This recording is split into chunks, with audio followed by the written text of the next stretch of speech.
ready for a Bible story? Me too. Today we're going to read Abraham Offers Isaac. This is found in Genesis 22, verses 1 through 19. God knew how much Abraham loved Isaac. As the boy grew, Abraham loved him even more.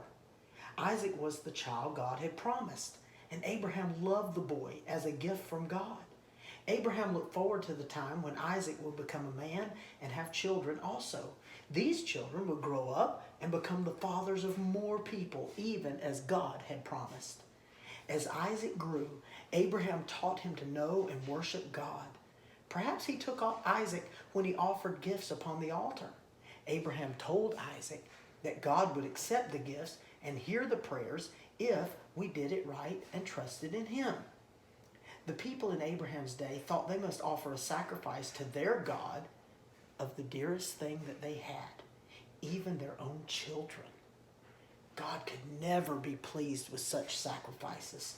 He wanted to teach Abraham this lesson and also to test his love for God. So God called to Abraham, and Abraham answered, "Behold, here am I." God said, "Take your son, your only son, Isaac, whom you love so much, and go to the land of Moriah. There, give him back to me as an offering upon the altar which you will build in the place that I will show you." Abraham did not know why God asked him to do this. God had promised to make Isaac a great nation. How could God keep his promise if Isaac were offered upon an altar? Abraham did not understand, but he was sure that God knew best. He would trust and obey. It would take several days to get to the land of Moriah. Abraham got ready to go. He called 2 men servants and Isaac. After saddling his donkey, they started away. They took wood and fire to burn the offering. For 2 days they traveled. At night they slept under the trees. On the 3rd day, Abraham saw the mountain where God wanted the altar built.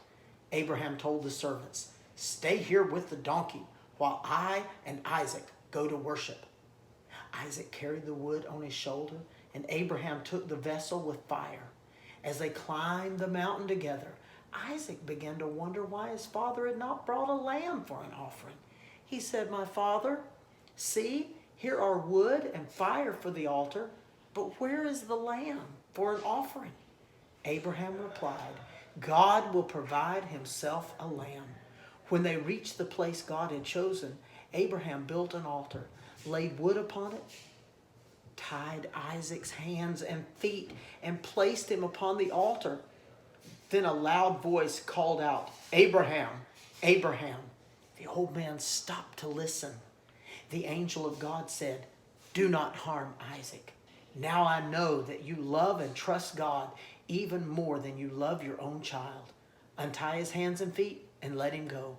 At this, Abraham saw a ram caught by his horns in the bushes. He offered the ram instead of his son Isaac. Afterward, the angel called to Abraham again and said, "Because you would have given me your dearly loved child, I will surely bless you and cause your family to be as many as the stars in the heavens and as the sands of the sea. And I will bless all the nations of the earth through your family because you have obeyed my voice." It was a happy father and son who walked down the mountain. Now, Abraham knew that he had pleased God, and Isaac knew that his life was precious in God's sight. Abraham called the place where he had built the altar, "The Lord will provide." The two returned to the servants who were waiting and went back to their home at Beersheba. Here Abraham lived for many years. Whew, that was pretty exciting. It's a good story. God will provide himself a lamb. Who do you think the Lamb of God is? I bet we read about it in here.